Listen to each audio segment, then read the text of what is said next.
এবং আখিরাতে যারা নিশ্চিত বিশ্বাসী,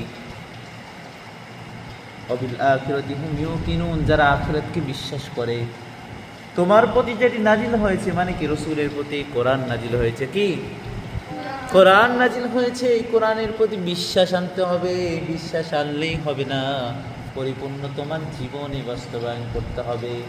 তোমার পূর্বে যে নবী এসেছিল, রসুল এসেছিল, আসমানি কিতাব অবতীর্ণ হয়েছিল, সে আসমানি কিতাবের উপর পরিপূর্ণ ঈমান আনয়ন করতে হবে। কি করতে হবে?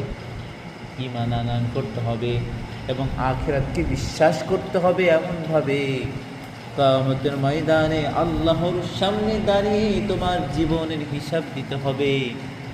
এই ভয়, এই বিশ্বাস অন্তরের মধ্যে আনতে হবে।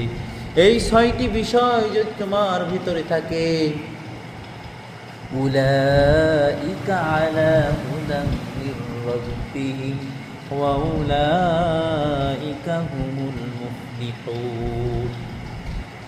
এই কয়টি বিষয় যার মধ্যে পাওয়া যাবে, সেই ব্যক্তিরা হচ্ছে হেদায়েতের পথে, কল্যাণের পথে রয়েছে।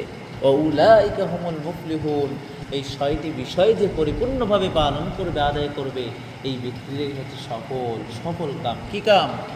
মুফলিহুন, এই ব্যক্তিরাই সত্যের পথে আছে, সঠিক পথে আছে, এরাই সফল কাম। সুবহানাল্লাহ। তাহলে মুমিনের বৈশিষ্ট্য কয়টি? 6টি। কোথা থেকে পেয়েছি? সূরা বাকারার প্রথম শুরুতেই আল্লাহ রাব্বুল আলামিন ঈমানদার মুমিনের বৈশিষ্ট্য রয়েছে। তাহলে মুমিনের বৈশিষ্ট্য গয়বের প্রতি বিশ্বাস, নামাজ আদায়, আল্লাহর রাস্তায় সম্পদ ব্যয়, কোরআনকে পরিপূর্ণভাবে বিশ্বাস করা, সেই অনুযায়ী জীবন বাস্তবায়ন করা। আমাকে আখিরাতের ময়দানে আল্লাহর সামনে দাঁড়াতে হবে, দাঁড়িয়ে হিসাব দিতে হবে, আল্লাহ হিসাব গ্রহণ করবে। এই ফজরের নামাজ পড়েছো? না, পড়তে পারিনি, আর্জেন্টিনা ব্রাজিলের খেলা দেখেছিলাম, পড়তে পারিনি, আমি ঘুমিয়েছিলাম। জোহর কি করেছো? জোহর অবহেলায় কাটিয়েছি, আসর খেলাধুলার কারণে পড়তে পারিনি, মাগরিবতে হেলায় চলে গিয়েছে, খেলায়। ইশায় কি করেছো?